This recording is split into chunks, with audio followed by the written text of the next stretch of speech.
I used to work a dead-end job in a cubicle that I hated. Every day, I felt like I was suffocating. I'd wake up, commute for an hour, sit at a desk for 8 hours, and go home. The job didn't give me any satisfaction, and I could feel the burnout creeping in. But at the time, I didn't know what else to do. I was in my late 20s, still figuring things out, and the thought of taking a risk terrified me. It wasn't until one Friday evening, when I was sitting at home scrolling through my phone, that something clicked. I came across an article about a guy who had started a small business from scratch and turned it into a six-figure income. I couldn't stop reading it. I felt a mixture of inspiration and jealousy. If he could do it, why couldn't I? The idea of entrepreneurship seemed so foreign to me at that point. I had no experience, no fancy degree in business, and no investors. But I had an idea, a simple one. I had been an avid gamer for years, and I always noticed the lack of high-quality, affordable accessories. The gaming industry was booming, but most of the products on the market felt cheap or overpriced. I thought, why not start a company that offers premium gaming accessories at a reasonable price? That night, I couldn't stop thinking about it. I jotted down ideas, researched manufacturers, and even sketched out a basic website. But the next morning, as I sipped my coffee, I found myself paralyzed by doubt. What if I failed? What if I lost everything? I had a stable job, after all, and it was comfortable. But the more I thought about it, the more I realized that I couldn't keep living like this. I had to try. Over the next few weeks, I started saving money and learning everything I could about starting a business. I watched YouTube videos, read articles, and even took a couple of online courses on entrepreneurship and marketing. I wasn't trying to become an expert, but I wanted to know enough to avoid the most common mistakes. I also reached out to a few people I knew who were business owners to ask for advice. Most of them were supportive, but a few told me I was crazy to leave a steady job and dive into an unpredictable world. Still, I pushed forward. After a few months of planning and preparation, I felt ready to take the leap. I put in my 2-week notice and told my manager that I was starting my own business. He wished me well, but told me not to expect things to be easy. At that point, I was all in.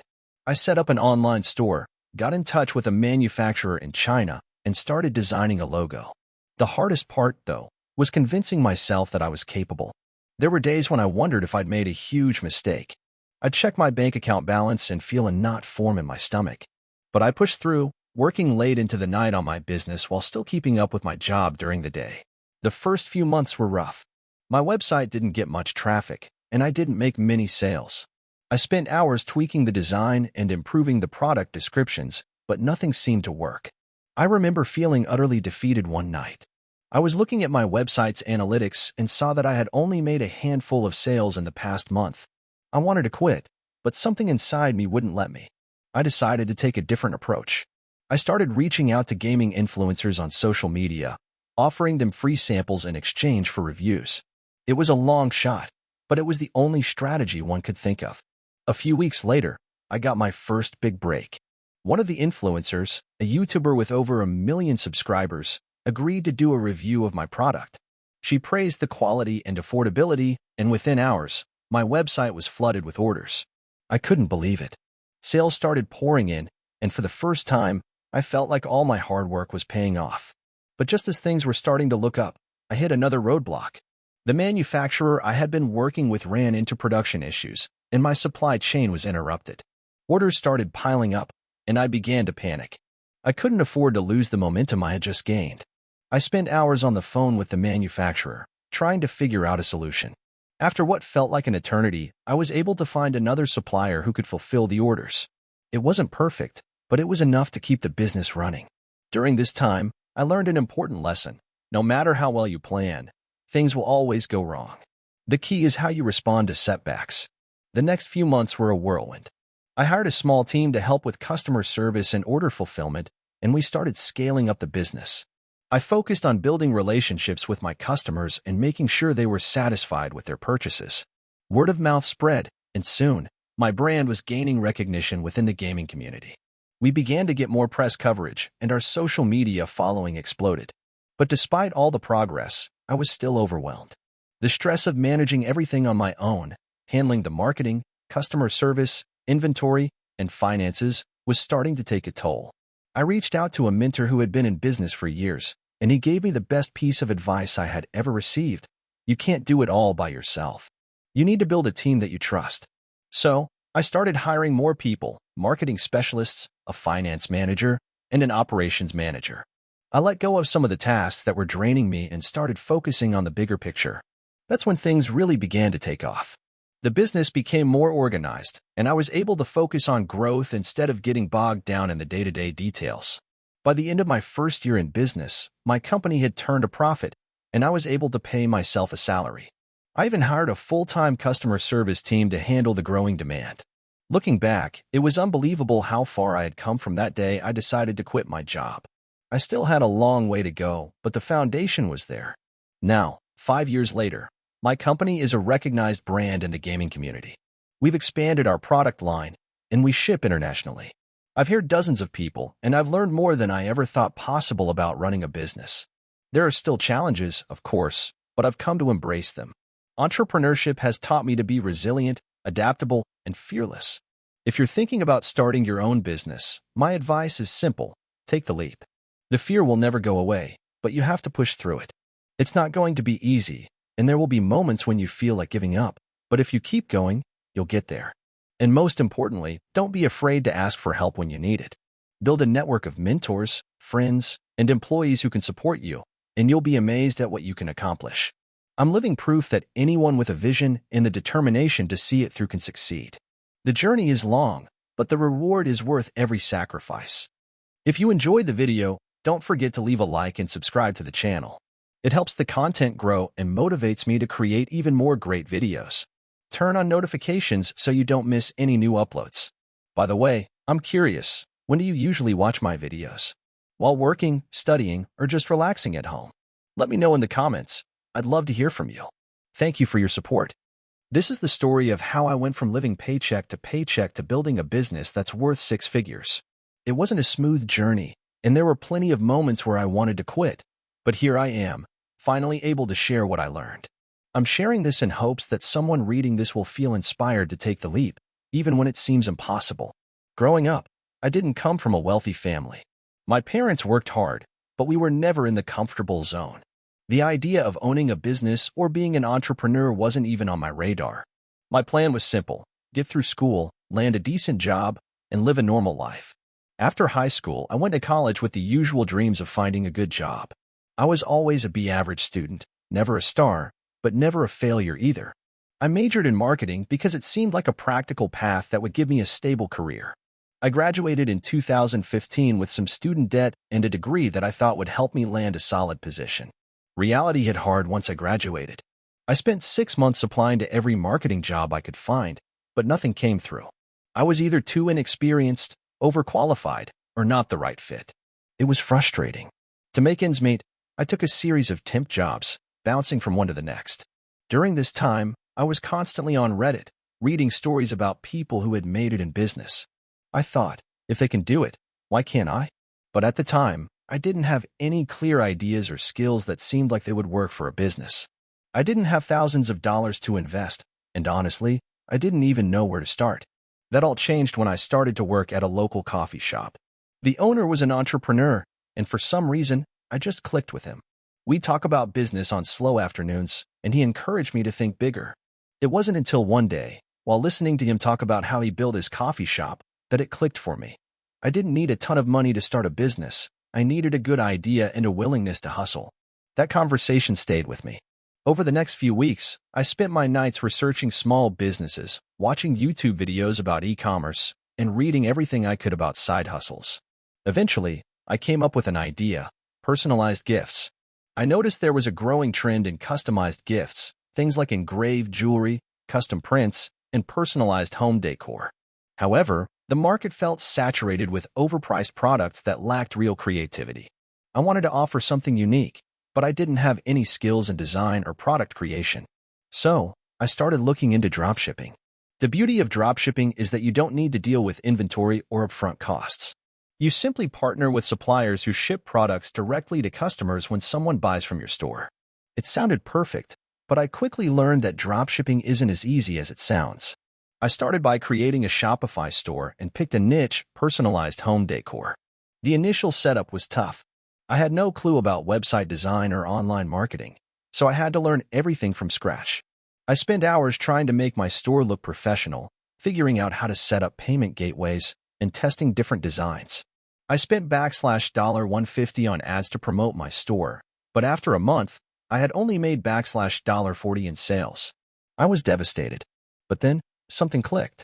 I realized that I hadn't been marketing the right way. I was trying to sell products in a generic way. I wasn't building a brand or connecting with people. I decided to change my approach. Instead of just selling products, I would sell a message, one that resonated with people looking for thoughtful, personalized gifts. I rebranded my entire store, focusing on the emotional aspect of gift giving. I created content around special occasions, weddings, birthdays, anniversaries, and highlighted the personal connection behind each gift. I started posting consistently on social media, sharing customer testimonials, and engaging with followers. Slowly but surely, things started to pick up, but I still faced roadblocks. The first major challenge was supplier reliability. Some of the suppliers I worked with would delay orders, leading to angry customers and refunds. I had to learn the hard way about the importance of vetting suppliers carefully and making sure they could meet the standards I expected. I also realized that marketing was key to scaling. I started testing Facebook and Instagram ads more strategically. I hired a freelancer to help me create better ad copy and design, which made a huge difference. After several months of trial and error, I started seeing consistent sales. The business wasn't huge, but I was finally making enough to pay off some of my debts and cover basic living expenses. But I didn't stop there. I took the profits and reinvested them into the business. I expanded my product offerings, improved my website, and hired a customer service team to ensure that orders were processed smoothly. I also focused on building relationships with influencers in my niche, sending them free products in exchange for exposure. The snowball effect started to take place, sales started coming in faster, and I could finally see the potential of my business. By 2019, my small business had grown to the point where I could quit my day job. I was finally able to dedicate myself full-time to my store. I expanded into other types of personalized gifts, including custom clothing and accessories. The more I invested into my business, the more I saw returns. It wasn't all sunshine and rainbows, though. There were moments when I felt overwhelmed by the responsibility of running a business. I had days when I doubted my ability to keep going, especially when sales would dip unexpectedly or when I had issues with suppliers. But I kept pushing, reminding myself of how far I had come from that temp job to running my own company. Fast forward to 2023, and I'm now running a six-figure business. It wasn't a linear path, and there were plenty of nights where I had to fight through self-doubt, financial strain, and a lot of failures. But I can honestly say that entrepreneurship has given me more than just financial freedom. It's given me confidence, creativity, and a sense of purpose. Looking back, I can't believe how far I've come. I'm proud of the journey and the lessons learned along the way. The key takeaway? Don't let fear stop you from trying. Start small, learn as you go, and never stop hustling. And most importantly, surround yourself with people who push you to think bigger. If you're reading this and thinking about starting your own business, take that first step. It's going to be hard, and it's going to take longer than you expect. But if you stay persistent, the payoff can be worth it. I promise you, it's possible. I started my journey into entrepreneurship during a time when I was struggling to find my place in the world. I had been working a 9-to-5 job for almost 5 years after college, and to be honest, I was miserable. The daily grind, the endless meetings, and the lack of fulfillment had drained me. I often found myself daydreaming about starting my own business, but the idea seemed like an impossible fantasy at the time. How could I, someone with no experience, no big connections, and no capital, ever build something from the ground up? I remember one night, after another frustrating day at work, I was lying in bed, scrolling through social media, when I saw a post from a friend who had just started his own online business. He was talking about how he had quit his corporate job to pursue something he was passionate about, and how he was already making enough money to live comfortably. That post struck me hard. It wasn't the first time I had seen such success stories, but for some reason, this time it felt different. This time, I realized that if he could do it, so could I. I spent the next few weeks obsessively researching everything I could about entrepreneurship.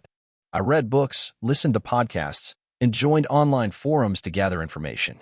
I started to form a vague idea of what kind of business I wanted to start. I knew I wanted it to be something I was passionate about, but I also needed to be practical. I had to consider the market, the demand, and the competition. Eventually, I settled on starting an e-commerce business. The next step was a terrifying one, quitting my job. I had saved up a decent amount of money, but it wasn't enough to give me complete peace of mind. I had no guarantee that my business would succeed, and I had no idea how long it would take to turn a profit. But I knew I had to take the leap. If I didn't, I would always regret not trying. So, one day, I handed in my resignation letter. It was a surreal moment. The sense of relief was overwhelming, but so was the fear. I was about to enter the unknown. With my savings in hand, I dived headfirst into building my e-commerce store. The first challenge was finding a product. I spent countless hours researching different niches, trying to find something that would stand out in a crowded market. After weeks of trial and error, I finally stumbled upon a product that seemed like it had potential: eco-friendly, reusable water bottles. The market for sustainable products was growing rapidly, and the idea of selling a product that aligned with my personal values made me excited. I worked tirelessly to create my online store. I set up a Shopify account, designed a website, and started sourcing products from suppliers. It wasn't easy. Every day brought a new challenge. From dealing with inventory issues to learning how to create effective Facebook ads, I felt like I was constantly stumbling my way through the process. But I refused to give up. Every time I encountered an obstacle, I reminded myself that failure was part of the journey. Finally, after what felt like months of hard work, my store was live. I hit the publish button and sat back, waiting for customers to flood in. Nothing happened. Crickets.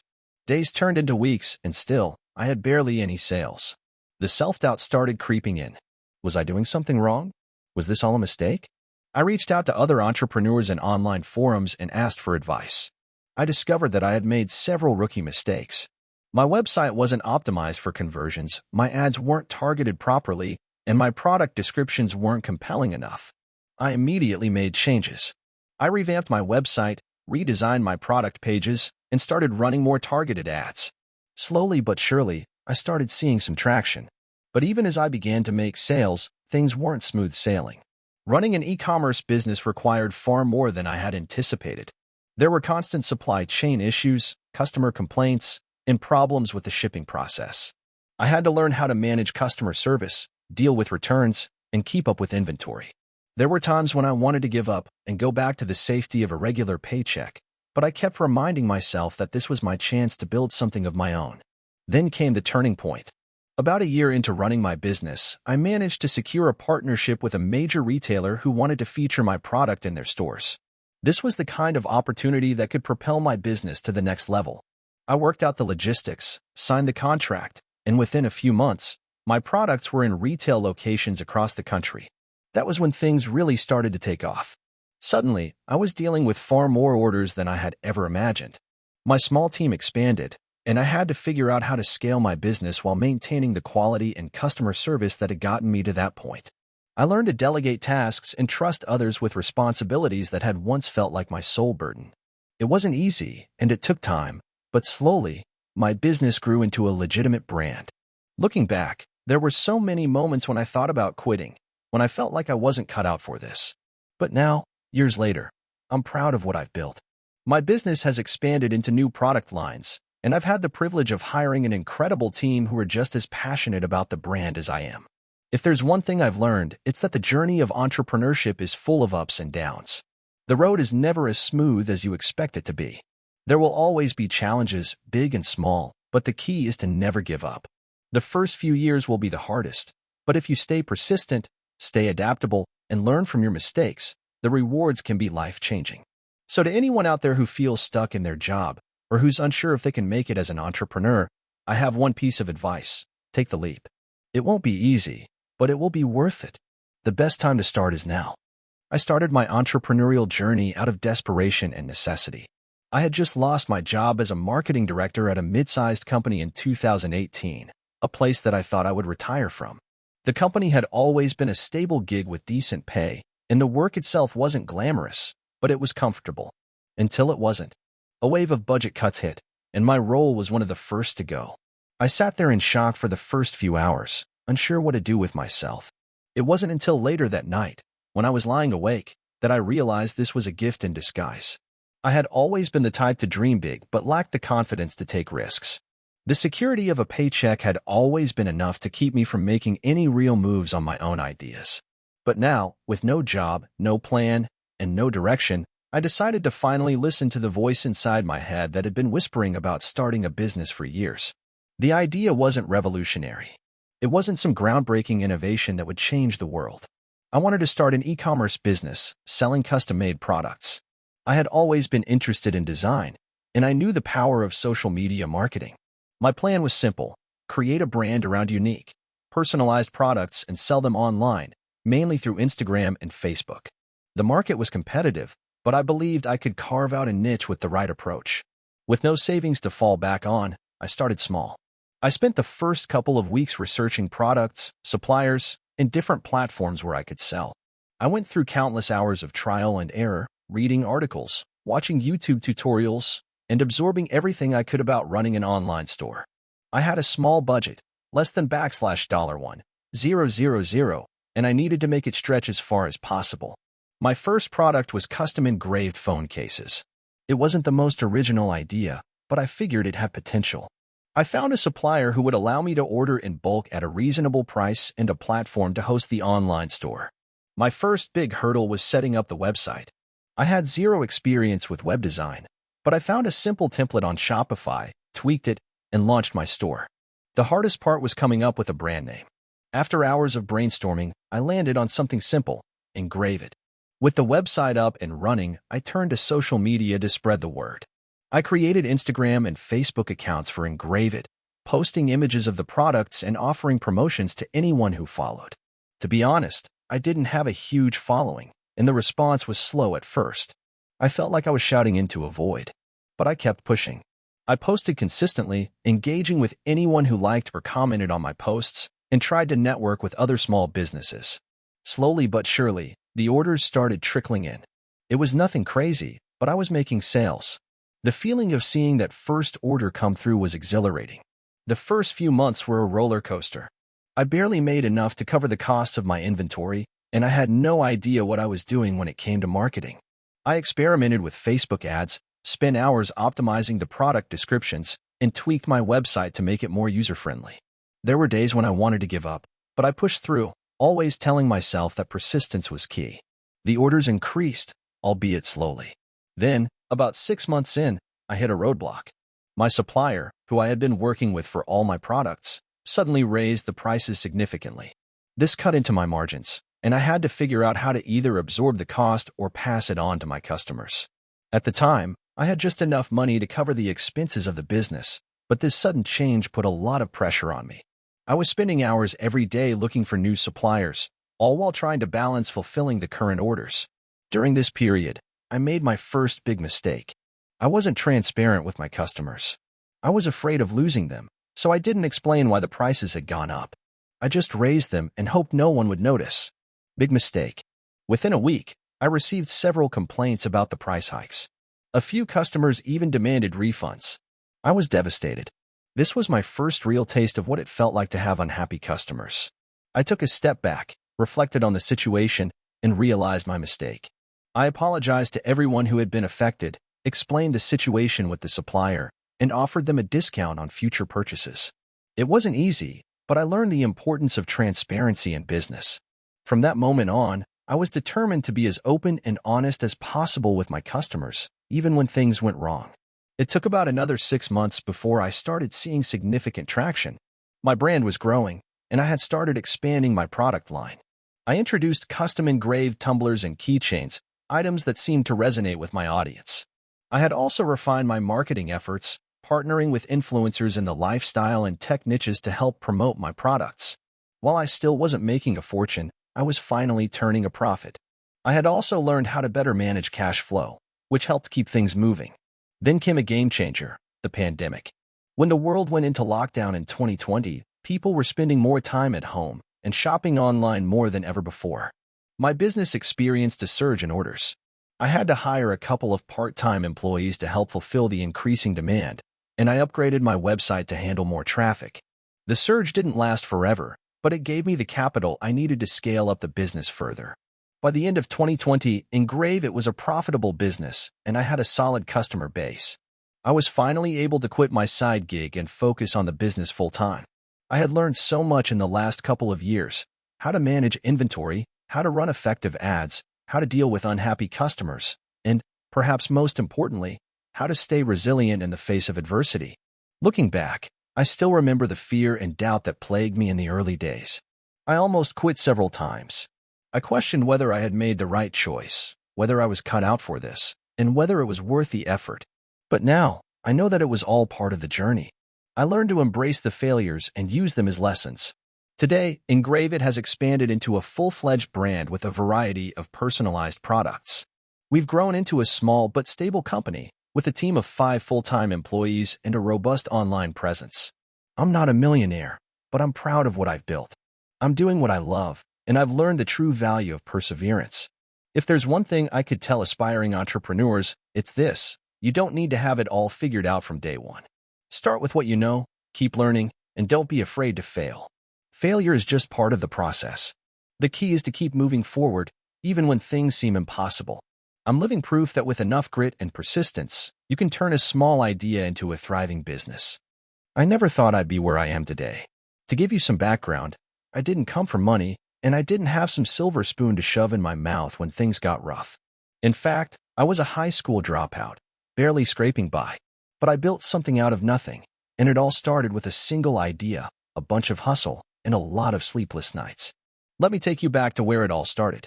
I was 19, living in a small apartment in the city, struggling to pay rent, and working at a coffee shop for minimum wage. The kind of job where you're lucky if you get a 30-minute break and get to keep the tips. Every day, I'd wake up at 5 a.m., go to work, serve coffee to people who barely looked at me, and go home exhausted, only to do it all over again the next day. One afternoon, after a particularly rough shift, I found myself scrolling through social media. I saw a post from an old friend who was living what looked like the dream. He was working from home, posting about how he made money on his own terms. I clicked on his profile and saw that he was promoting some kind of online course. I wasn't too familiar with the idea of online businesses, but I felt a mix of envy and curiosity. What was he doing that I wasn't? How was he making money without a traditional job? I reached out to him, asking how he managed to build his life like that. We chatted briefly, and it turned out that he was selling a digital product, something he created once and was able to sell repeatedly without much effort. He told me the key was to find something people needed and offer it in a way that made their lives easier. He recommended I look into starting a digital product or service myself. I didn't know the first thing about creating products or starting a business, but I was tired of working my life away at a dead-end job, so I decided to give it a shot.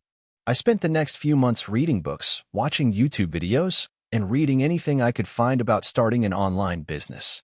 One thing became clear: the most successful entrepreneurs had one thing in common: they were solving problems. But what problem could I solve? I didn't have any special expertise or skill set. Then, one night, I had an idea. I'd been struggling with productivity for months, and I realized there were so many people like me, overwhelmed, burnt out, and needing help staying focused. That's when I thought about creating an online course to help people like myself with productivity hacks, time management, and staying motivated. I didn't have any credentials. I wasn't a productivity expert, but I had my own personal experience to draw from, and I was determined to figure out a way to help others. So I decided to start small. I put together an ebook that shared a few tips and tricks I'd learned over the past few months. It wasn't groundbreaking, but it was real and relatable. I packaged it up and threw it on a simple website. I spent a few weeks learning how to market it on social media, trying to get the word out. The first month, I sold exactly 0 copies. I felt like a failure. But instead of giving up, I analyzed everything I had done wrong and started improving. I updated the website, made my marketing more personal, and shared my own story about how I was able to improve my productivity.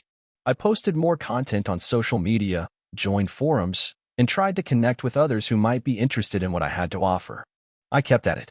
Slowly but surely, the sales started coming in. By month 3, I had sold a handful of copies. By month 6, I was making a couple $100s a month. It wasn't much, but it was something. I realized that if I could make a couple $100s selling a simple ebook, maybe I could scale this into something bigger. So, I reinvested everything I made back into my business. I hired a designer to help me create a more professional-looking website.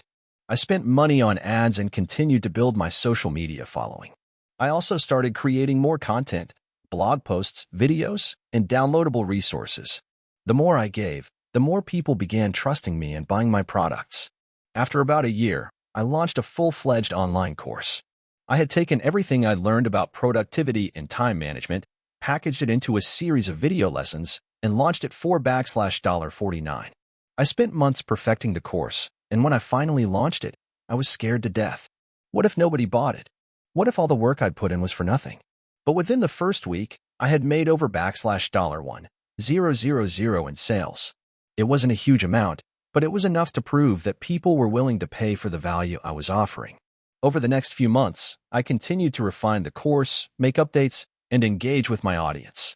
I also started offering one-on-one coaching, which became another stream of income. Now, after nearly 2 years of grinding, I'm proud to say that I've built a six-figure business from scratch. I'm no longer working at the coffee shop. I work from home, running my online business full-time. I get to help thousands of people improve their productivity, and I've even expanded into other areas like personal finance and mindset coaching. It hasn't been easy. There were times when I thought I wasn't good enough, that I wasn't cut out for this. I've made mistakes, had failures, and dealt with a lot of self-doubt. But each time I fell, I got back up. I kept going, even when the results weren't immediate. I learned to embrace the grind, the hustle, and the process of building something from the ground up. One of the biggest lessons I've learned throughout this journey is that consistency is key. You don't have to have everything figured out in the beginning, but if you keep showing up every day, eventually things will start to click.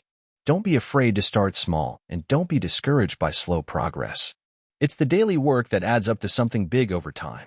Today, I've expanded my business beyond what I could have ever imagined. I've created a community of people who support one another and encourage each other to grow. I built partnerships with other entrepreneurs and even launched my own podcast. I still remember where I started, from that tiny apartment with barely enough money to make rent, to now running a thriving business. So, if you're out there, feeling stuck in a job you hate, wondering if there's more to life, know this: you're capable of so much more than you think. If I can go from a high school dropout working at a coffee shop to running a six-figure business, you can build something too. It might take time, and it might take more effort than you expect, but if you stay persistent and never give up, you'll get there. So, I guess it's time I share my story, or at least the part where things actually started working out. Grab some snacks, because this is a long one. It's been a wild ride that took a lot of time, patience, and, yeah, a lot of failures. It's the story of how I went from broke to starting my own business, and how I learned the real meaning of resilience and failure in the process. Grab a seat, this might take a while. So, back in 2015, I was in my early 20s, fresh out of college, with zero direction. You know the drill: studied something I wasn't really passionate about, got the degree, and felt like a failure even though everyone around me said I was doing great. I had this sinking feeling that I wasn't really living up to my potential, but I wasn't sure what that potential even looked like. I ended up working a corporate job in sales, nothing glamorous, but it paid the bills. I started as an entry-level rep, working long hours and answering calls all day. It was exhausting, soul-crushing, and most importantly, it was mind-numbingly boring.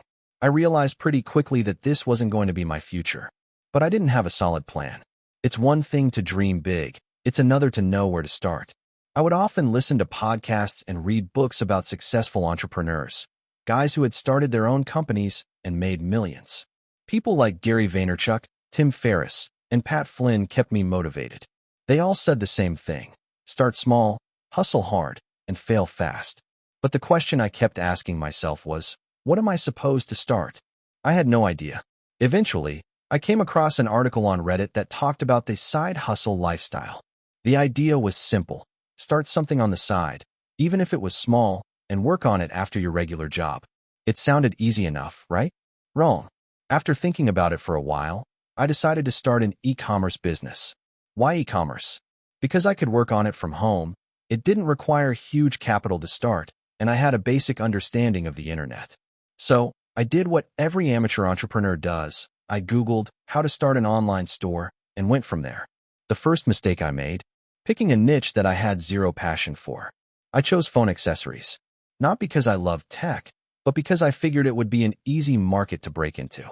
I spent weeks researching, picking out products, creating a basic website on Shopify, and setting up social media pages. The first month, I made zero sales. Nada. Zip. I remember staying up late, refreshing my website, hoping that a customer would buy something. I felt defeated, but I kept going. I started reading more about digital marketing, specifically paid ads, to drive traffic. I spent a ton of money on Facebook ads and Google ads, but again, nothing worked. I had no idea what I was doing. About 3 months in, I was almost ready to give up. I'd spent more money than I'd made. I was drowning in ads that weren't converting, and I wasn't even getting enough website traffic to justify continuing. But something in me refused to quit. I reached out to a mentor, someone I knew who had experience in e-commerce, and asked for advice. He told me 2 things. 1, your product is garbage. Ouch. And 2, you need to find something you're actually passionate about. That advice hit hard. My passion wasn't in phone accessories. Honestly, I didn't even care about them. I was just looking for something that seemed profitable. That's when I realized I had to rethink everything. I took a step back and thought about my interests. What did I actually love? After some deep reflection, I landed on a more personal niche: fitness. Fitness had been a big part of my life for years, and I had a pretty decent following on Instagram. I decided to scrap everything, start fresh, and pivot to selling fitness gear. This time, I took a completely different approach. I researched the market, talked to people in the fitness community, and built a brand that resonated with my audience. I also started creating content, YouTube videos, Instagram posts, and blog articles about fitness. It wasn't just about selling products anymore. It was about building a community and establishing trust. For the next 6 months, it was a grind. I wasn't making huge profits, but I started seeing small wins. People started following me on social media, and more people began interacting with my content. I took that as a sign to double down. I started working on my branding, improving the website, and doing everything I could to improve my customer experience. The more I focused on delivering value, the more the sales started coming in. Around the 8-month mark, things began to snowball. I started getting consistent sales, and then something crazy happened. One of my Instagram posts went viral. I woke up one morning to hundreds of notifications on my phone. Sales were coming in nonstop. It was like someone had turned on a switch, and I was no longer struggling to get by. But that didn't mean I could sit back and relax. I knew I had to keep pushing forward. Over the next year, I reinvested all my profits into scaling the business. I outsourced work, hired a small team, and built a proper brand identity. I learned the importance of data and analytics, and how to optimize everything to increase sales and reduce costs. Slowly but surely, the business grew from just an idea to a legitimate operation. By 2019, I was making a 6-figure income from my e-commerce store. But what really amazed me wasn't the money. It was the fact that I had built something from the ground up. I had learned so much about myself, about business, and about resilience. The failures didn't go away, but I learned to embrace them because each one was a lesson. Looking back, I can't believe how far I've come. I went from being an entry-level employee to running my own business. It wasn't easy, and it didn't happen overnight, but it happened because I stuck with it. I failed, I learned, and I adapted. The thing that separates successful entrepreneurs from those who give up is this: persistence.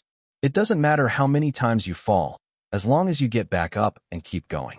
If you're out there wondering if you can do it, if you're wondering if your dream is too big or if you're too far behind, remember this: everyone starts somewhere. Your first idea might fail. Your first attempt might not work. But if you keep going, you'll eventually get to where you want to be. Trust me, it's worth it. Keep pushing, keep learning, and most importantly, keep going. I never thought I would become an entrepreneur. I was just a kid from a small town who liked video games and movies more than anything else. The idea of owning a business or building something from the ground up never really crossed my mind. But life has a funny way of nudging you in directions you never expected. My story begins when I was 26, working a desk job in an office for a company I absolutely hated. It wasn't just the work I was doing. It was the people, the culture, the commute.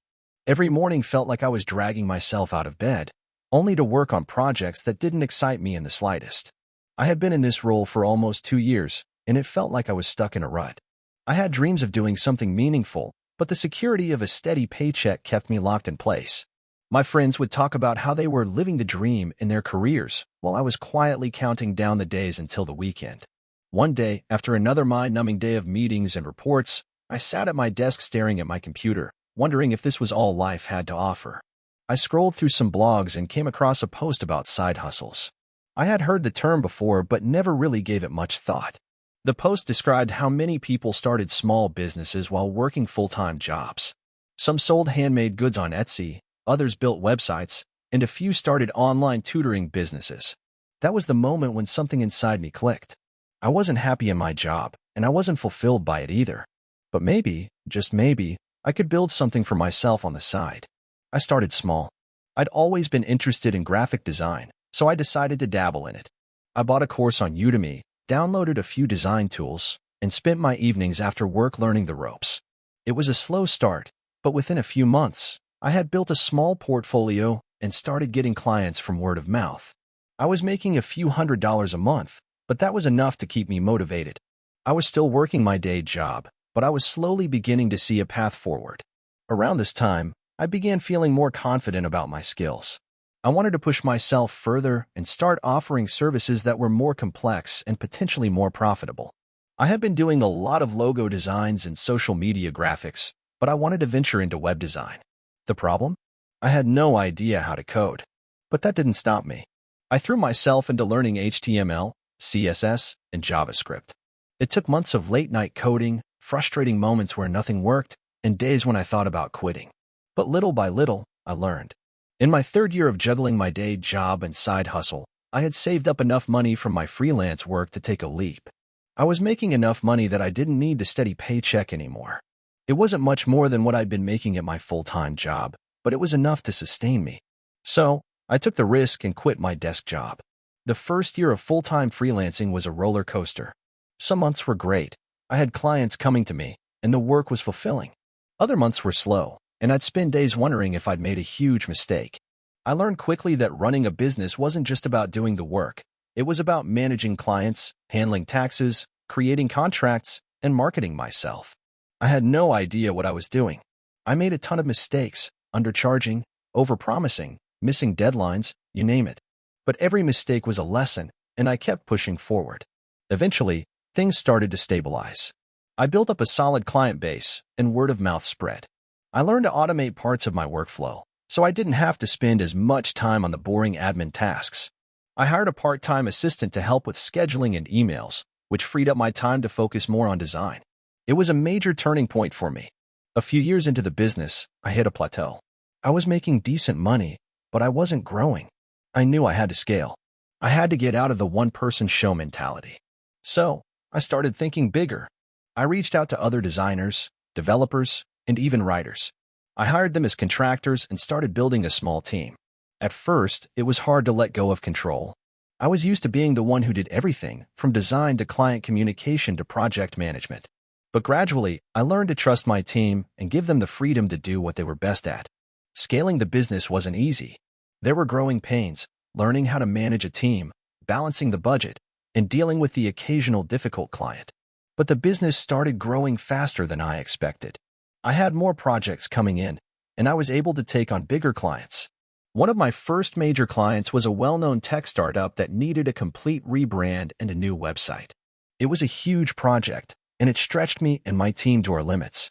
But we delivered, and it was a game changer. That project led to more referrals, and soon we were working with companies that were much larger than I had ever imagined working with. 5 years into running my business full-time, I realized that I wasn't just building a design company anymore. I was building a brand. My company had grown from a side hustle to a full-fledged business, and I started to look at it like a real entrepreneurial venture. We had systems in place, a great team, and a steady stream of high-paying clients. I had finally achieved financial stability, and more importantly, I was doing work that I genuinely loved. Looking back, I can't believe how far I've come. I started with nothing, just a desire to escape my miserable office job and a passion for design. I made tons of mistakes along the way, but each mistake taught me something valuable. I'm now running a business that has over 15 employees, and we serve clients across the globe. I'm still learning, still growing, and still loving every minute of it. I guess the biggest lesson I've learned is that you don't have to have all the answers at the beginning. Sometimes, the journey itself teaches you everything you need to know. Now, when people ask me how I built my business, I always tell them the same thing. Start small, be persistent, and don't be afraid to fail. Because in the end, failure isn't the opposite of success, it's a part of it. I remember the day like it was yesterday. It was the day I took the leap, the day I decided to quit my stable job and chase my dream of building a tech startup. The funny thing is, I didn't have a well-formed business plan, and I barely had the technical skills to execute on my own. But I had an idea, a burning desire to change my life, and a deep belief that I could figure it out.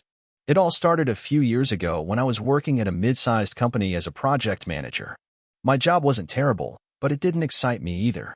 I had always been fascinated by technology, and every time I found myself at home browsing the latest tech news or working on side projects, I felt a sense of fulfillment I hadn't experienced in my 9-to-5 job. It wasn't long before I realized that working for someone else was never going to give me the kind of freedom I desired. One day, I was at a local coffee shop with a friend, and we were talking about how difficult it was to find useful, easy-to-understand resources for small businesses to navigate the complexities of marketing and technology.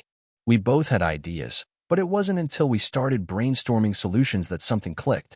We realized that many small business owners struggled with basic marketing, like setting up websites or social media profiles, and were losing out on growth simply because they didn't have the time or expertise to handle it themselves. From there, the idea for an all-in-one platform aimed at helping small business owners with their marketing needs started to take shape.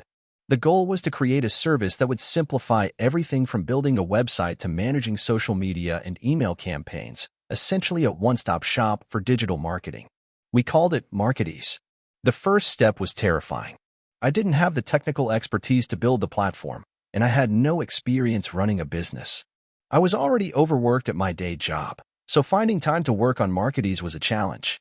But I was determined to make it happen. I started learning how to code, just the basics at first, so I could build a minimum viable product, MVP, by myself. I knew it wasn't going to be perfect, but I wanted to at least have something tangible to show potential investors or partners. I spent every spare moment after work and on weekends learning HTML, CSS, JavaScript, and how to set up a basic database. I won't lie, there were countless moments of doubt, moments when I felt like I was in way over my head. But every time I wanted to quit, I reminded myself that nothing worth doing comes easy. Slowly but surely, I managed to put together an MVP. It wasn't pretty, and the user experience was clunky, but it worked barely. At this point, I knew I needed help. The only problem was, I had no money to hire a developer or a designer. So, I reached out to a friend of a friend who worked as a freelance developer and offered him a small equity stake in exchange for his help. After a few tense phone calls and meetings, he agreed, and we started working together to clean up the platform. It wasn't long before we realized that we needed more than just a website to offer real value. We needed to automate as many processes as possible to make the platform efficient for users. We began integrating social media tools, email automation features, and even an AI-driven marketing assistant. These were bold moves, especially considering our limited resources, but we were determined to build something revolutionary. By the time we had a semi-polished version of the platform, I decided it was time to leave my job. I could feel the weight of the decision on my shoulders every time I thought about it, but I knew I had no other choice. It was now or never. I gave my 2 weeks' notice, and just like that, I was officially an entrepreneur. The first few months after leaving my job were both exhilarating and terrifying. Without the safety net of a steady paycheck, I felt the pressure like never before. I put every ounce of my energy into refining Marketees, focusing on marketing, and trying to get the word out. I was working 18-hour days, constantly juggling between coding, customer support, and cold emailing potential clients. I also realized something important early on. I had no clue how to sell. I thought that if I built a great product, customers would come. Spoiler alert, they didn't. That was a huge wake-up call. I spent the next few months researching sales tactics, taking online courses, and reading books on entrepreneurship. Slowly, I began to refine my pitch and learned how to get in front of potential customers. But even then, things didn't happen overnight. The first 6 months were a struggle. We had very few customers, and the platform was far from profitable. I was barely scraping by with savings, and there were many nights when I doubted myself. There were moments when I almost shut the whole thing down, convinced that I was just another statistic of failed startups. But then, something unexpected happened. A well-known business influencer posted about our platform on social media, and it caught fire. Within a few days, we saw a huge uptick in signups, and people started reaching out for partnerships and collaborations. It was as if the floodgates had opened. We doubled down on our marketing efforts, invested in customer service, and used the feedback we were getting to improve the product. Slowly but surely, Marketees began to grow. We went from a handful of users to hundreds, and eventually, thousands. We raised our first round of funding and brought on additional developers to help scale the platform. Over the next year, we continued to expand, adding new features and improving the user experience. The most satisfying moment came when we finally reached profitability. I remember sitting in my small apartment, looking at the numbers, and realizing that I had built something from nothing. I didn't have the perfect product or a fancy office, but I had created something that was providing real value to people. Looking back, I realized that the hardest part wasn't the sleepless nights, the coding, or the rejection. It was overcoming the fear of failure. I've learned that entrepreneurship is more about resilience than brilliance. The ability to keep going, even when things seem hopeless, is what sets successful entrepreneurs apart from those who give up too soon. Now, Marketees is thriving, and we've helped thousands of small business owners navigate the complexities of digital marketing. It hasn't been an easy road, but every challenge has taught me something valuable. If I could go back and tell my younger self one thing, it would be this: don't let fear hold you back. The leap is scary, but the rewards are worth it. Hey, friends, if you enjoy this content, don't forget to like the video and share your thoughts in the comments. We really want to know what you like and what can be improved. What do you think of the video? Are there any topics you'd like to see in future videos? Your feedback really helps us get better. Thanks for being with us. I started my entrepreneurial journey when I was 24. Fresh out of college with a degree in business, I had no idea what I wanted to do. I wasn't exactly sure what business meant, and I wasn't passionate about any particular field. My life goal at the time was simple: to avoid working for someone else. That's about as far as my vision went. My first job after graduation was working as a junior marketing analyst for a mid-sized tech company. The pay wasn't great, but I had a steady job, and I convinced myself that I'd be able to work my way up. It was an easy decision to take the job because it was comfortable and safe, and I wasn't sure where else to go. But after 2 years of grinding out reports, attending weekly meetings, and generally feeling unfulfilled, I realized I had grown tired of the routine. It wasn't the work that bothered me as much as the lack of control over my future. I wanted to make something of my own, something that could grow, something I could be proud of. So, I did what any broke 26-year-old would do. I started brainstorming. The first idea was a disaster. I thought I could make an online store selling custom t-shirts with witty sayings. The market was flooded with similar products, and I quickly found out that building an online business from scratch wasn't just about setting up a website and hoping for sales. I spent way too much time designing logos, trying to perfect my shirts, and getting everything just right, only to make a couple of sales in 6 months. That didn't deter me. I was too stubborn to quit, but it was clear I needed a different direction. After a lot of failures and learning the hard way, I came up with something that would eventually take off. I decided to start an online platform for small businesses to connect with freelance workers. I had seen the rise of gig economy jobs, and I realized that small businesses often struggled to find freelancers who could match their unique needs. Upwork, Fiverr, and the likes had too much competition, too many low-cost options, and not enough focus on quality and service for smaller businesses. This was my niche. I didn't have much money to fund the project, so I started small. I didn't hire a development team or a designer. I built the platform myself. I used WordPress and various plugins to create a simple interface. I called it Freelance Hub. It was basic, but it worked. The hardest part wasn't even building the site. It was convincing freelancers to join. No one wanted to sign up for a platform that barely existed. But I didn't give up. I spent weeks sending emails to freelancers offering free memberships for the first year. Slowly, people started signing up. As more freelancers joined, small businesses started to take notice. It wasn't overnight, but slowly, things began to pick up. I put all my energy into marketing. I leveraged social media, created blog posts, and ran a few Facebook ads. The most important part was building relationships with customers. I spent hours on the phone, answering questions, troubleshooting problems, and offering help. I wasn't making much money at first. I barely covered my hosting fees for the first couple of months. But what I realized quickly was that people started referring others to the site. Word of mouth was my best marketing tool, and I made sure that the people who signed up had a good experience. It wasn't about getting rich quickly. It was about building a reputation, and that reputation was based on how much I cared about my customers. By the end of year one, I had around 200 freelancers and 50 businesses using the platform. While not a huge number, it was enough to prove that the concept had legs. I started making a little bit of money, maybe $1,000 to $2,000 a month, and that was a win for me. But I had to keep pushing. I continued working at my day job while I developed Freelance Hub. It was exhausting, working 12-hour days between the two, but I was determined. The hardest part was managing time. I often sacrificed weekends, spending them tweaking my platform, talking to users, and figuring out how to improve the user experience. I also reached out to local business organizations, offering discounts to people in my area to get them to try the platform. Some people laughed at me. Some didn't understand the vision, but others believed in what I was building, and I appreciated that. Eventually, my side project began making enough money to justify quitting my day job. At that point, Freelance Hub was generating around $5,000 a month. I had saved enough to cover my living expenses for a few months, which gave me the confidence to go full-time with my business. The next few months were the most challenging. I had to learn how to manage finances, build a team, and scale the platform. I wasn't ready. I remember making every mistake you could think of, hiring the wrong people, underestimating costs, and not having a clear growth strategy. For a while, it felt like I was floundering, trying to do everything myself. But gradually, things began to improve. I started investing more into the platform's design and user experience.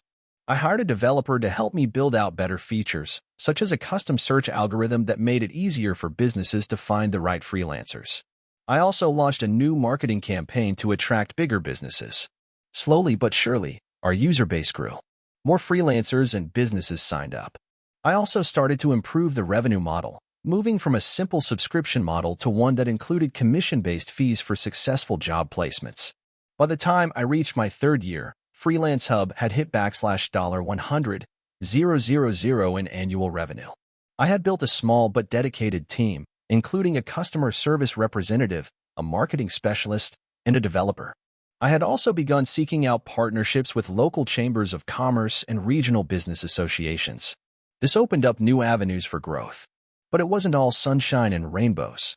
With growth came new challenges. I had to constantly stay ahead of the competition and keep improving the platform. I had to deal with customer complaints, technical glitches, and even an unexpected data breach that nearly destroyed the company. The pressure was immense. There were times when I felt like giving up, but I kept reminding myself of why I started in the first place, to create something of my own, something that could make a difference. Looking back, I realized that my journey wasn't about finding the right idea or having some flash of inspiration. It was about persistence. The key was simply not giving up, learning from my failures, and constantly trying to improve.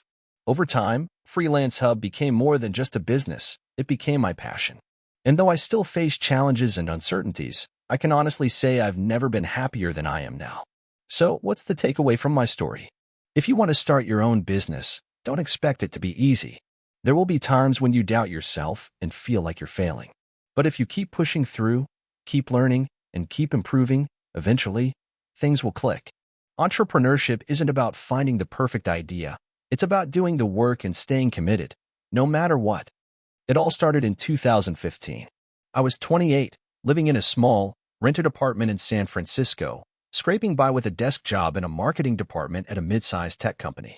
I had no real plans for the future beyond climbing the corporate ladder and, honestly, being content with the steady paycheck. But deep down, I knew that wasn't my ultimate ambition.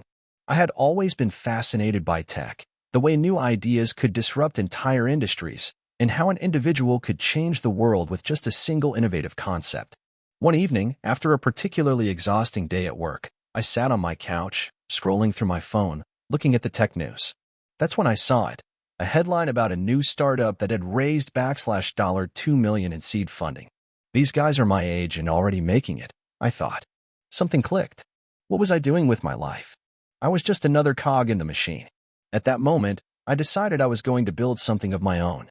I didn't have any grand ideas yet, but I knew I needed to start somewhere. So, I spent the next few weeks devouring every book and podcast I could find about entrepreneurship. I signed up for free courses on coding and product development. I didn't have much money saved up, but I had a strong determination to make this work. I started by identifying problems I saw in my day-to-day life, hoping to stumble upon an idea that would be the basis of my business. That's when I came across the issue of task management. I was using a variety of apps to keep track of my projects, but none of them were perfect. They were either too complicated, too simple, or didn't integrate well with the tools I already used. I thought, why isn't there an all-in-one, intuitive platform that's specifically designed for busy professionals? At the time, it felt like a simple idea, but it was something I genuinely felt would make people's lives easier. I started working on what would eventually become my first product, a productivity app. I had zero experience in app development, so I spent a couple of months learning the basics of coding and design. But quickly, I realized that I couldn't do everything myself. I wasn't even close to being a developer, and building something at the level I wanted was beyond my abilities. So, I bit the bullet and reached out to some freelance developers. That was my first major mistake. While the freelancers I hired were talented, the communication was difficult, and their timelines didn't match my expectations. After several frustrating months, I had little to show for the money I'd spent. The prototype I envisioned was nowhere near complete, and I was rapidly running out of cash. I had also quit my job by this point to focus full-time on the startup, thinking I could make it work with a little savings cushion. It turns out I was wrong. I felt stuck, disheartened, and like I was just spinning my wheels. One evening, after another round of disappointing feedback, I had a conversation with my old friend, Mark, who worked as a software engineer. I vented my frustrations, and he asked me why I hadn't just built the app myself. I was taken aback at first. Wasn't I already trying to do that? But Mark said something that changed everything. You're too focused on the product, man. You should be focused on the problem you're solving and figuring out a way to make it happen. It was like a light bulb went off. I had been so wrapped up in building a perfect app that I forgot to focus on the real pain point: how to help people be more productive in a simpler, more streamlined way. I went back to the drawing board. I ditched the complicated features and focused on simplicity. I reached out to a new developer team, this time being more transparent about my goals and more hands-on in the process. I was no longer concerned with building the biggest, most complex tool. I wanted to create something elegant that just worked. By late 2016, we had a functional beta. It wasn't perfect, but it was enough to get feedback from early users. I shared it with friends, family, and even a few connections in the tech world, hoping for constructive criticism. What I got was better than expected. People loved it. I had found my niche, professionals who wanted a better way to manage their time without the steep learning curve. The next big leap came in 2017. After a year of iteration, we launched the first official version of the app. I had zero marketing budget, but I knew I had to make noise in the community. I sent cold emails to tech bloggers, influencers, and journalists, asking them to check out the product. I wasn't asking for coverage, just for honest feedback. Surprisingly, a couple of them took the time to review it, and the feedback started to snowball. That's when the users started pouring in. In the first month, we had over 10,000 downloads. I still remember the day our app hit 50,000 downloads. It was surreal. We weren't rich yet, but the traction was undeniable. I reinvested every penny I made back into the business. We hired a small team of designers and developers, and the app kept evolving. But even then, things weren't smooth sailing. In 2018, we faced an unexpected setback. A competitor, backed by venture capital, launched a product that directly mimicked our features. I was panicking. They had resources, we didn't. They had a marketing budget, we didn't. They were a threat, but that was the wake-up call we needed. We didn't try to outspin them. Instead, we doubled down on our unique value proposition, simplicity. We focused on offering superior customer service, responding to feedback instantly, and improving the app's functionality. Our community of users appreciated that, and it became our secret weapon. By the end of 2019, we were consistently making six figures annually. It wasn't groundbreaking, but it was enough for me to quit my part-time side gigs and focus entirely on the business. Fast forward to 2025. The app now has over 10 million active users, and we've expanded into several international markets. I've raised a Series A round of funding and recently launched a new product that complements the original. We've hit a valuation that still blows my mind, and I've finally achieved what I once thought was impossible. Looking back, the path wasn't a straight line. It was full of late nights, failures, and moments when I thought I'd never make it. But through persistence, staying true to my vision, and learning from each mistake, I turned a simple idea into a thriving business. I don't have any grand lessons about luck or timing, but I will say this: Sometimes, success doesn't come from having the best product or the most money. It comes from genuinely solving a problem, staying true to your values, and learning to pivot when things don't go according to plan. The rest will follow if you're willing to grind for it. This is the story of how I went from a broke college dropout to building a successful business from nothing, against all odds. It wasn't easy, but it was the most rewarding journey of my life. I hope my experience can inspire someone out there to take a risk and pursue their dreams. Let me take you back to where it all started. I was 20, and I had just dropped out of college. I was studying computer science at a big university, but I had no passion for it. I wasn't a typical college student. I didn't fit in well with the crowd, and my interest in academics had dwindled to the point where I was barely attending class. I hated the idea of working for someone else. I had an entrepreneurial itch that wouldn't go away. One day, I woke up and thought to myself, I can either keep going down this path of studying something I don't care about, or I can follow my passion and start something of my own. So, I dropped out and never looked back. But here's the thing, when I left college, I had nothing. I was living in a cheap apartment with a couple of roommates. I had a broken laptop, a few $100 in savings, and an overwhelming fear of failure. All I knew for sure was that I had to make it work, or I'd end up going back to school, broke and ashamed. I started small, trying to find a way to make money. I was always into technology, so I figured I could build something related to that. I didn't have any real skills or experience in building businesses, but I had an obsessive curiosity. I spent countless nights reading articles, watching YouTube tutorials, and learning about coding, marketing, and business operations. After months of trial and error, I came up with an idea. I would build a website that helped local businesses with their online presence. A lot of small businesses, especially in my area, didn't have websites or had outdated ones. I thought to myself, why not build them a modern, functional website that could help them grow? So, I did what any broke college dropout would do. I sent cold emails to every small business in my city.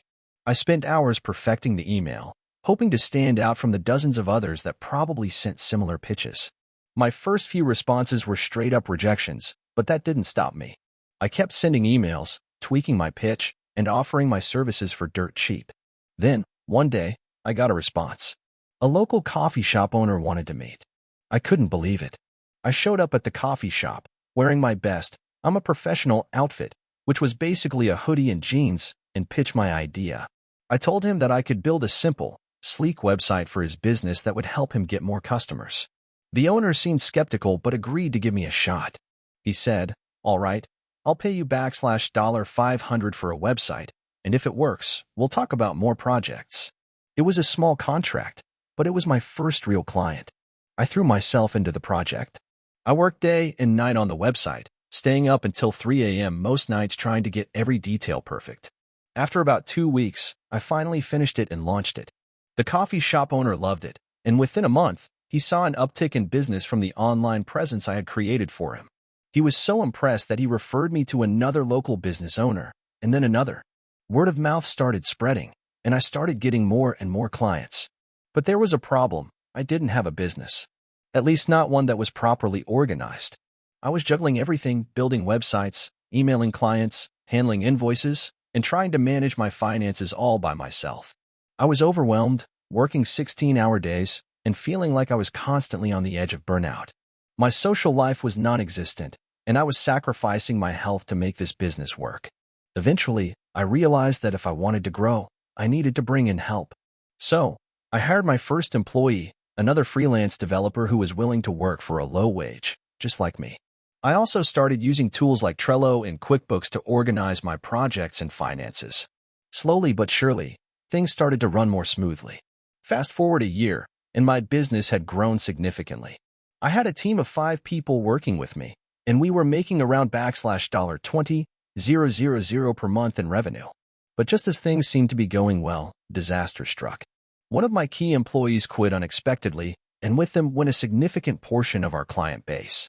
This was a major blow to the business. We were losing clients, our revenue was dropping, and I was terrified that the entire thing was going to collapse. I remember sitting in my office, feeling like the walls were closing in. I thought about throwing in the towel and going back to a normal job. But I didn't give up. Instead, I took a step back and reevaluated my entire approach. I started focusing more on the quality of our work and less on the quantity of clients we had. I raised our prices and started targeting higher-end businesses that were willing to pay for quality. I also focused on building long-term relationships with our clients, rather than just completing one-off projects. Over time, we regained our footing and became more profitable than ever before. 2 years later, my business had grown into a full-fledged agency. We had a solid roster of clients, including some big-name companies, and we were consistently hitting six figures in revenue every year. I had expanded our team, and we had a thriving office in the city. But even though we were doing well, I knew I couldn't rest on my laurels. The world of tech moves fast, and I needed to stay ahead of the curve. That's when I made my next big decision. I wanted to build a product. A SaaS, software as a service, product that could scale and generate recurring revenue. I had been experimenting with software development on the side, and I thought it was time to take the plunge. Building a software product was no easy feat. It took me over a year to build the first version, and there were plenty of sleepless nights where I questioned whether it was all worth it. But eventually, we launched, and the product gained traction. We started signing up users, and the revenue began to flow in. Within 2 years, the product became the core of our business, and we shifted away from services altogether. Today, my company is a seven-figure business, and we've scaled our product to thousands of users across the world. I have a team of 30-plus employees, and I'm proud to say that we've built something that is changing the way people work. Looking back, I can hardly believe how far we've come from those early days when I was sitting in a cheap apartment, terrified of failing. If you're reading this and you feel like you're stuck, just know that the path to success is rarely straight. It's filled with setbacks, failures, and moments of doubt. But if you keep going, keep learning, and stay focused on what you want, you'll find a way to make it happen. Don't be afraid to take risks, and don't be afraid to fail. The biggest lesson I've learned is that failure is just another step on the way to success. I didn't have a clear roadmap when I started, but I trusted myself and kept pushing forward. If I can do it, you can too. I grew up in a small, quiet town where the most excitement came from the annual fair. My family wasn't wealthy, but we got by. My parents were both teachers, and I was raised with the belief that a solid education was the key to success. They constantly reminded me that the way to a good life was through hard work, focus, and a degree. So, I did what was expected, excelled in school, went to a good college, and set my sights on a traditional career. It felt like I was following a predetermined path, and for a long time, I was okay with that. But then came the moment that changed everything. I failed my first big job interview after graduation. I had studied marketing at a respected university, and by all accounts, I had done everything right. I networked, polished my resume, and even landed an interview with a company that was known for hiring recent graduates. I remember sitting in that sterile conference room, rehearsing my answers in my head, trying to calm the nerves that were beginning to bubble up. When the interview began, however, something went horribly wrong. The interviewer barely looked at me, and when she did, it felt like she was only half paying attention. After about 15 minutes of awkward small talk, I was ushered out with a polite but unmistakable, "We'll be in touch." Days went by, and the rejection email eventually came. It wasn't just a generic, "thank you," but no thank you email. It was clear that they had never really considered me for the role in the first place. I spent the next few months sending out resumes, only to face more of the same, rejection after rejection. It felt like I was doing everything right but getting nowhere. That's when I realized that this wasn't working. I wasn't cut out for the traditional career route that everyone said was the right path. I started to ask myself, if I'm not happy working for someone else, why don't I work for myself? At first, the idea of starting a business was terrifying. I didn't have a lot of money, and I certainly didn't have a strong network of investors or advisors. But I had one thing going for me, a relentless drive. I had also learned a lot about marketing during my time in college, and I figured I could apply some of those principles to a new venture. My first idea was something simple, an online store that sold custom-designed t-shirts. The market was saturated, but I didn't care. I was determined to make it work. I spent the next few weeks researching. I looked into the best print-on-demand services, designed some basic logos and designs, and set up an online store. It wasn't much, just a basic Shopify store with a few t-shirt designs. But the moment I hit publish on my website, I felt a rush of excitement that I had never experienced before. It was my own business, my own creation. I was in charge. Then came the harsh reality. I didn't make a single sale for the first 2 months. Not one. I spent hours each day posting on social media, trying to build a following. I used every trick in the book, hashtags, giveaways, influencer collaborations, and even paid ads. But still, nothing. I could have quit then. It was hard to keep going when I saw no immediate returns, especially after working so hard for so long. But I refused to give up. I realized that my marketing was missing something crucial. Instead of focusing solely on promoting the designs, I began to focus on creating a brand. I knew I had to differentiate myself from the hundreds of other stores selling t-shirts.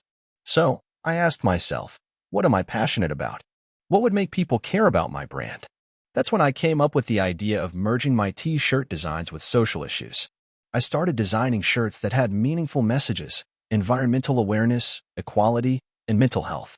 These weren't just t-shirts, they were statements. I put my heart into the designs, and I made sure to tell the stories behind each one on my website and social media. Slowly, I began to build a community. It wasn't an overnight success. Sales started coming in, but at a slow pace. The biggest breakthrough came when a popular environmental activist shared one of my designs on Instagram. That post alone brought in hundreds of orders, and suddenly, my brand was gaining traction. It wasn't just about selling t-shirts anymore. It was about being part of something bigger. But even with that initial success, things didn't get any easier. I had to learn the hard way that running a business wasn't just about marketing and sales. It was about logistics, inventory, customer service, and everything else in between. I found myself juggling so many different roles: customer support, order fulfillment, design work, and marketing. There were days when I felt completely overwhelmed, but I kept pushing forward. Over the next 2 years, my business grew, but not in the way I expected. I initially thought I'd scale by hiring employees, but I quickly realized that the business was better suited for a lean operation. Instead of hiring a team, I outsourced tasks like fulfillment and customer service. I focused on what I was best at: creating designs and marketing. By the 3rd year, I had expanded my product line to include accessories like hats, mugs, and phone cases, and I had started a blog where I wrote about the causes I cared about. People were resonating with the message, and my brand continued to grow. At one point, I even got an email from a big clothing brand offering to buy me out. It was flattering, but I declined. My business had become more than just a company, it was a movement, and I wasn't ready to let go of it. Looking back, I can hardly believe how far I've come. I went from being rejected after every job interview to running a 6-figure business that's not only financially successful but also meaningful. I don't have the fancy office or the $1 million investor backing me, but I do have something far more valuable: freedom. The freedom to create, to make a difference, and to live on my own terms. So, if you're reading this and you're feeling stuck or overwhelmed, just know that it's okay to question the path you're on. It's okay to take risks and try something new. You might fail at first. Believe me, I did. But failure isn't the end. It's just a lesson. I don't regret the tough times because they taught me what I needed to know to succeed. If I can do it, you can too. It all started in the summer of 2012. I was fresh out of college, living in a small apartment with 2 roommates.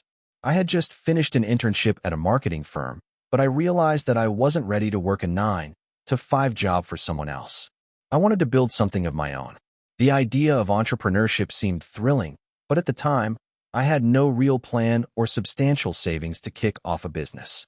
I had 2 things going for me: a passion for tech and a willingness to hustle. I had been coding since I was 12, and although I wasn't a genius programmer, I knew enough to build a basic website. With my background in marketing, I understood the power of branding, so I knew I could sell a product if it was something people actually wanted. I had a $200 budget, and I needed to make every penny count. I used most of that money to buy a basic laptop, and then I spent a week learning how to build an e-commerce website. My idea was simple. I wanted to sell phone accessories, but with a twist. I noticed that most phone accessories were either too generic or overpriced. So, I decided to sell custom phone cases that people could design themselves. At first, the business was just a side project. I would spend my evenings after work researching suppliers, designing the website, and testing different ad strategies on social media. I had no idea how to use Facebook ads, but I watched a ton of YouTube videos, reading blog posts and tutorials to learn as much as I could. I found a manufacturer overseas who was willing to print custom designs on phone cases at a reasonable price. I set up a Shopify store and launched it with barely any marketing budget, just hoping people would find it organically. For the first few weeks, nothing happened. My website got a handful of visitors, but no one bought anything. I was getting discouraged, but also determined. I told myself that success wouldn't happen overnight and that I needed to tweak my approach. I decided to try influencer marketing, something I had learned about during my internship. I reached out to a few micro-influencers in the lifestyle space, offering them free phone cases in exchange for posts about my brand. At first, it didn't seem like much, but a couple of these influencers began to post about my product, and slowly, people started to visit my site. I also started to notice that some of the visitors were staying on my site for longer and even adding products to their carts. In the first month, I made only $200 in sales, which was barely enough to cover my expenses. But I didn't give up. I continued to experiment with different marketing strategies, trying everything from Google Ads to email campaigns. I learned about SEO and began optimizing my website.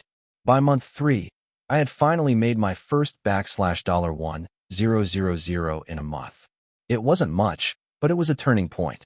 I realized that the business had potential, and I began reinvesting every dollar I made back into the company. I upgraded my website, paid for better product photography, and spent more on marketing.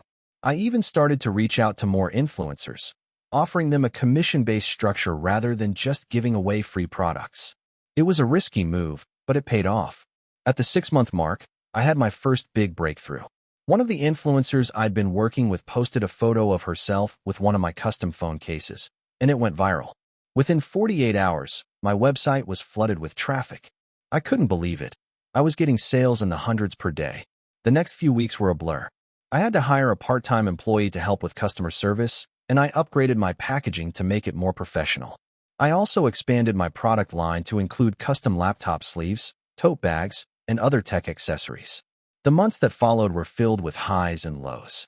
There were times when I would get massive orders, and other times when sales would slow down to a crawl. I was constantly tweaking my marketing and product offerings, looking for new ways to stand out in a crowded market. One of the toughest challenges was dealing with customer complaints. Since I was still working with a third-party manufacturer, there were occasional issues with quality control. Some customers received phone cases that didn't meet their expectations, and I had to learn how to handle these situations professionally. But despite the challenges, my business continued to grow. By the end of my first year, I had made over $100,000 in sales. I still didn't have the financial resources to hire a full-time team, so I outsourced various tasks like graphic design and website maintenance. I also started to build an email list, which allowed me to reach a more targeted audience and keep my customers engaged. Looking back, the key to my success was consistency. I didn't give up when things were tough. I kept learning, experimenting, and iterating. The marketing tactics I used back then, micro-influencers, Facebook ads, SEO, are still effective today, but the game has changed a lot.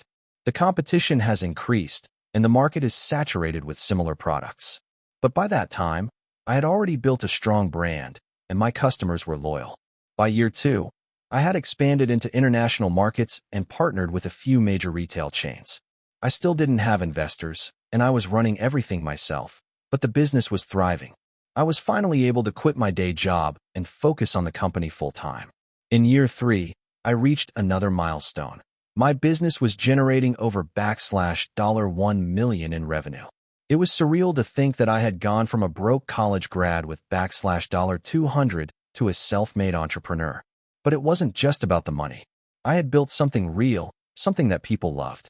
I had created a product that people were willing to buy and a brand that they were willing to support. Today, my company is worth over $10 million. We have a full-time team of 25 employees, and we've expanded into new product categories like home tech accessories and even apparel.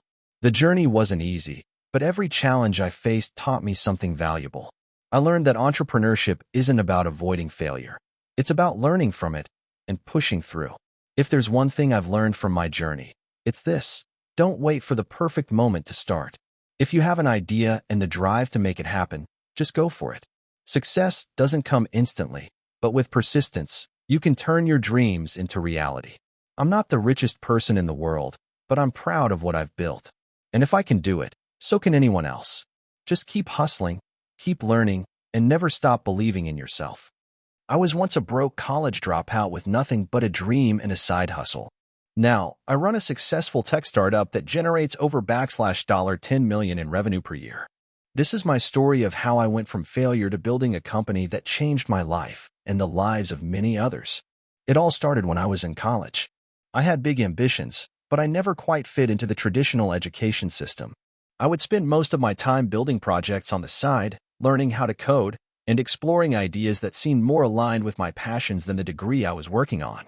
After 2 years, I decided to drop out. The decision wasn't easy, but I knew that pursuing my own path was the only way I'd feel fulfilled. At the time, I had no backup plan. My parents weren't thrilled about my decision, but they understood that I needed to follow my instincts. I moved back to my small hometown, rented a cheap apartment, and started working full-time on my side hustles. I was building websites for local businesses, doing freelance work for anyone who needed it, and learning everything I could about the tech world. It was grueling and exhausting, but I felt alive in a way that I hadn't before. After a few months of grinding, I came up with an idea. A simple one at first, but it was something I believed could solve a major problem. I had seen countless small businesses struggle to establish an online presence. Websites were expensive to create, and many small business owners had no idea how to maintain them.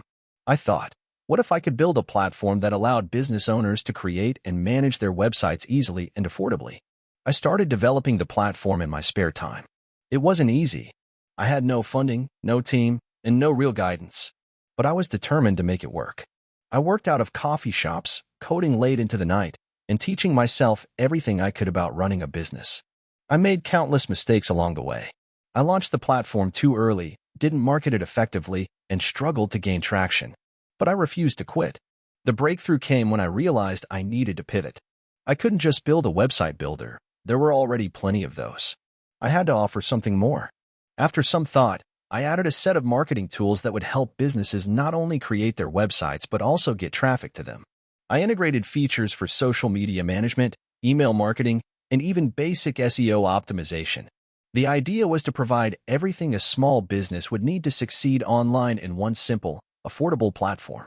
I launched the new version of the platform, and within a few months, things started to click. I was getting customers, first a trickle, then a steady flow. I had reinvested every penny I made into improving the platform, hiring a couple of developers, and marketing the product.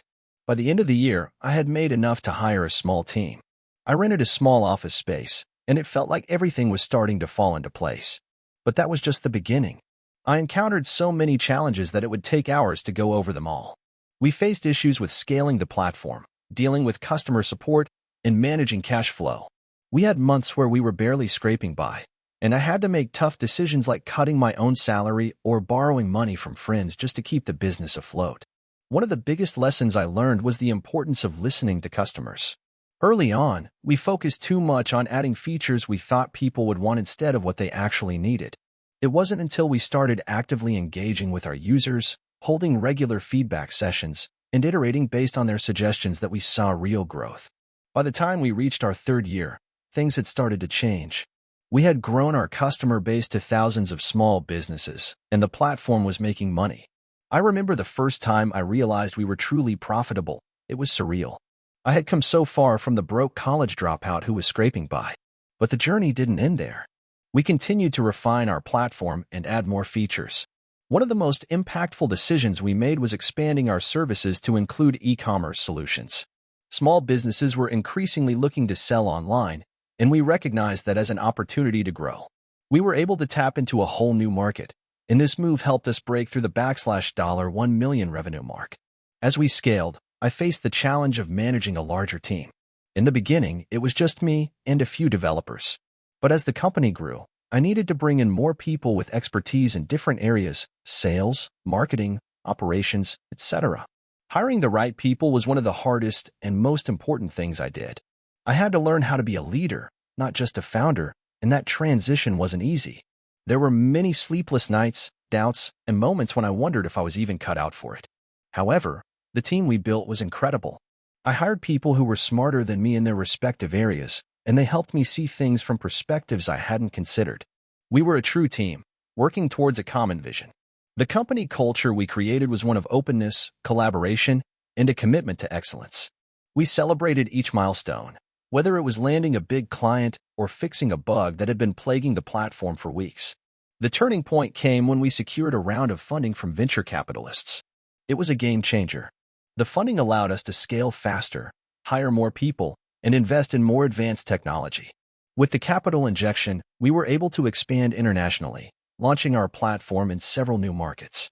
This move catapulted us to a whole new level. Within 2 years, we were a 7-figure company with global customers and a team of over 100 employees. Looking back, I'm still in awe of the journey. There were moments when I thought about giving up, when I felt overwhelmed, underqualified, and broke. But every time I hit a roadblock, I kept going. I found ways to adapt, learned from my mistakes, and surrounded myself with the right people. The hustle, the grind, the failures, they were all part of the process. Today, I look at my company and realize that it's not just about the money or the recognition. It's about the impact we've made. We've helped thousands of small businesses thrive, and we've created jobs for people in our community. I'm proud of what we've built, and I'm even prouder of the team that made it all possible. If there's one thing I've learned from this journey, it's this: the road to success is not linear. It's filled with twists, turns, and obstacles. But if you stay focused, keep learning, and never give up, you can achieve things that seem impossible. So, to anyone out there who feels stuck or like they're not cut out for entrepreneurship, take it from me. You can do it. Don't let failure define you. Let it teach you. Keep going, and your breakthrough will come when you least expect it. I went from being a broke college dropout to running a company that's changing lives. And if I can do it, so can you. I've been running my own business for the past 5 years, and while there have been some great highs, the journey has been filled with more than its fair share of struggles. Looking back, I never could have imagined how hard it would be, and how much I would learn, but also how rewarding it would become. I want to share my story in hopes that it might help someone who's thinking about taking the leap into entrepreneurship, or someone who is in the thick of it and wondering if it's all worth it. So here's how it all started. I had always wanted to be my own boss. Growing up, I had a side hustle selling things on eBay, and I knew deep down that working for someone else was never going to be my thing. After graduating college, I landed a decent 9-to-5 job at a tech company. The pay was fine, the benefits were good, but something felt off. I spent most of my days staring at the clock, counting down the minutes until the workday ended, and I just couldn't shake the feeling that I was wasting my potential. I wanted to create something of my own. One day, after a particularly draining meeting with my boss, I sat in my car during my lunch break and just had this moment of clarity. I was thinking about the things that excited me. For the longest time, I had a passion for fitness. I loved working out, learning about nutrition, and helping friends and family stay fit. It clicked. I could combine my interest in fitness with my entrepreneurial aspirations. I didn't need to wait for the perfect time. The perfect time would never come. So, I decided to take the plunge. I knew starting a business wasn't going to be easy, but I figured I had enough knowledge and drive to make it work. My initial idea was to create a small online fitness coaching business. I would offer personalized workout and nutrition plans, and use my knowledge to help people who didn't have the time to go to the gym or who felt lost in the overwhelming world of fitness advice. I didn't have much money saved up, so I started small.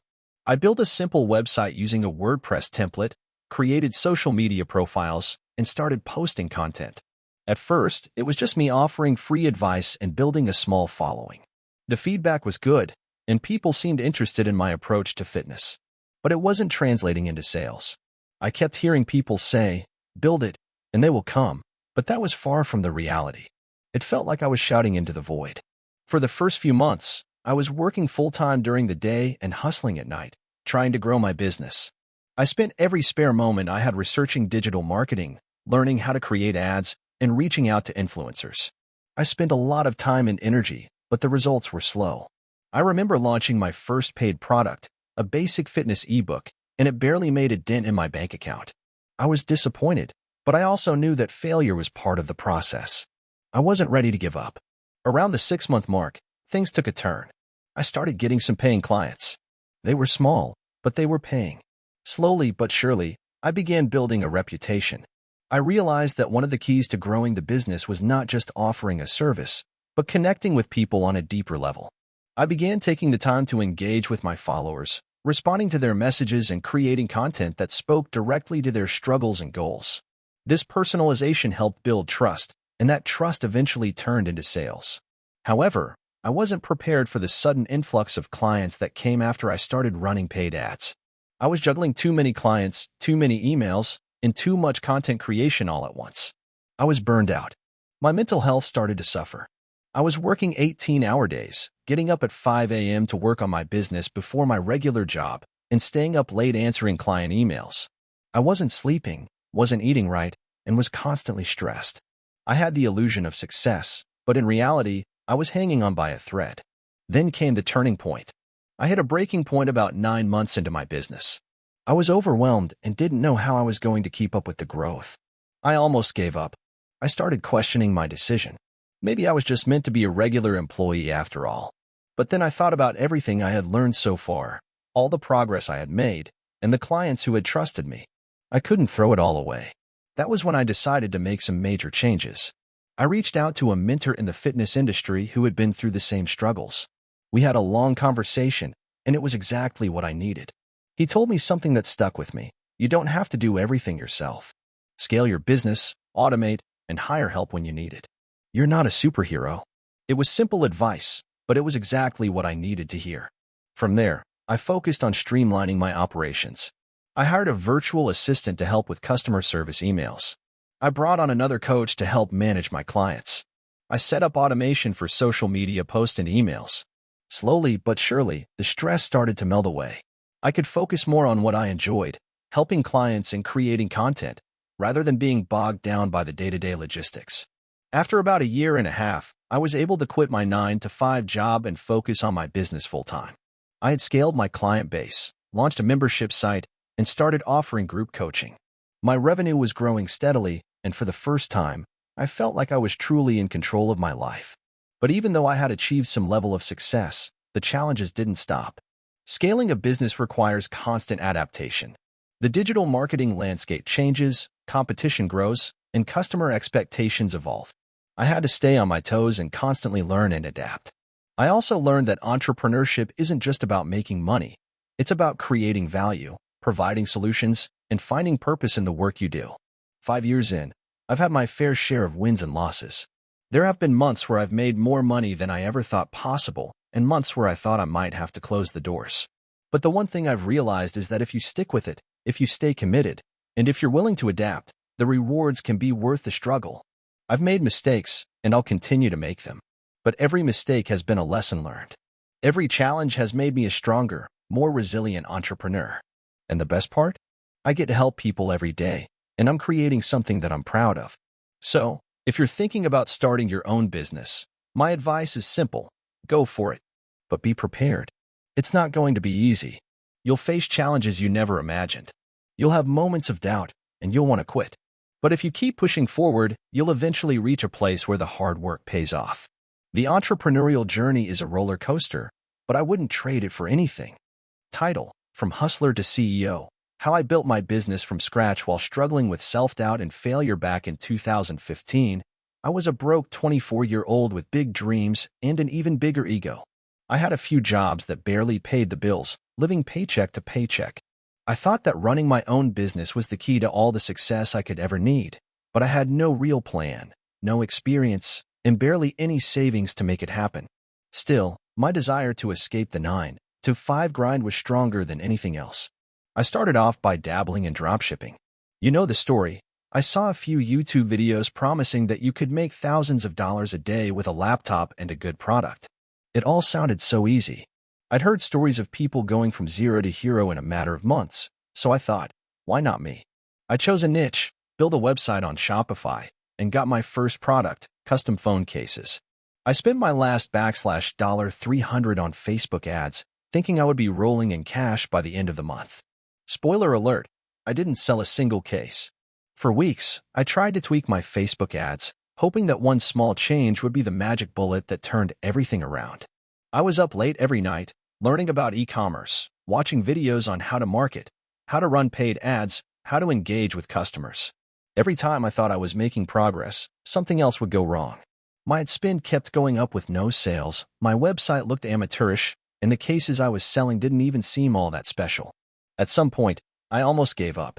It felt like I was chasing a mirage in the desert, always close to success, but never quite able to reach it.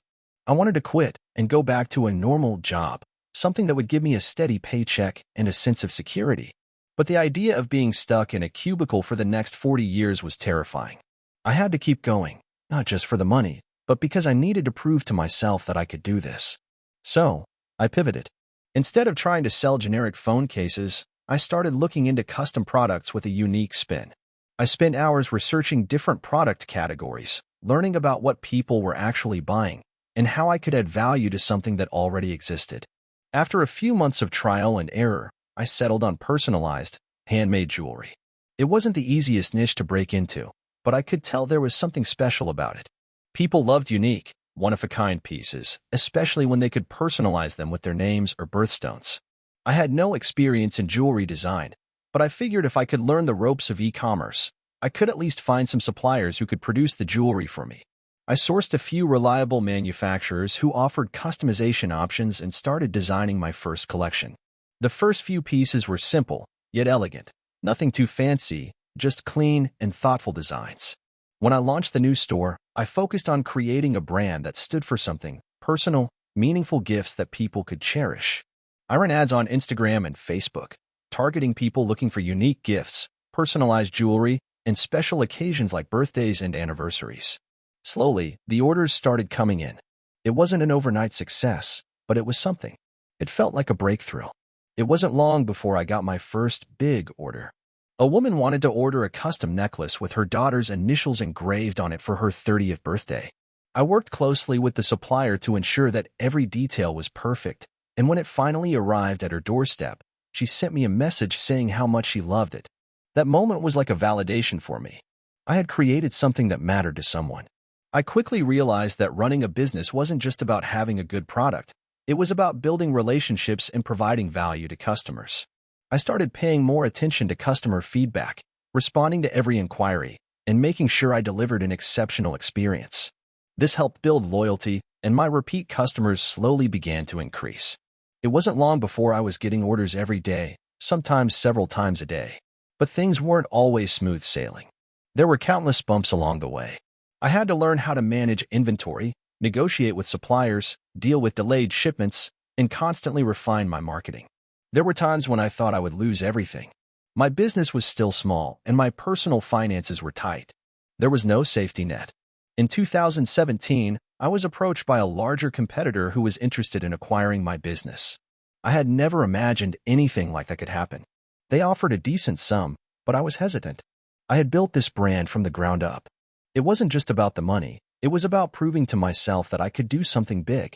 After a lot of reflection and advice from mentors, I turned down the offer. Instead, I focused on scaling my business. That decision was a turning point. I reinvested the profits back into the business, hired my first full-time employee, and started expanding my product line. I worked harder than I ever had before, working around the clock to build systems and automate parts of the business. With each hire, I took on more responsibility, but I also started to see the bigger picture. The business wasn't just mine anymore. It was a small team working together to create something special. By 2019, my brand had grown significantly. We were now shipping worldwide and had partnerships with influencers and designers. Our social media presence was stronger, and sales were steadily increasing. I'd gone from that frustrated, broke 24-year-old to a business owner who was starting to see the fruits of his labor. But success wasn't as glamorous as I had imagined. I spent most of my time managing operations, solving problems, and making difficult decisions. Every stage of growth brought new challenges, and the pressure never seemed to let up. But I loved what I was doing. The thrill of creating something from nothing, of seeing the impact on customers, and of building a team that believed in the mission kept me going. In 2020, I reached a milestone. My company hit 7 figures in revenue. That year, I also launched a line of eco-friendly jewelry, reflecting my commitment to sustainability. It felt like everything was coming together. We had a brand, loyal customers, a growing team, and a presence in the market. Looking back, there were so many moments I almost gave up. I spent nights questioning if I was good enough, if I was making the right decisions, and if my dreams would ever come true. But here I am today, CEO of a successful business that provides not just a paycheck, but a sense of purpose. If there's one thing I've learned, it's that entrepreneurship is not about being fearless or having all the answers. It's about the ability to keep going despite the failures, doubts, and setbacks. The key to success isn't in avoiding mistakes, but in learning from them and continuously improving. The journey may be long, but the reward is worth it. Thank you for watching until the end. If you enjoyed this video, don't forget to like and subscribe to the channel so you won't miss new videos. Also, leave a comment. I'd love to hear your thoughts. Your support and engagement mean a lot to me. See you in the next video.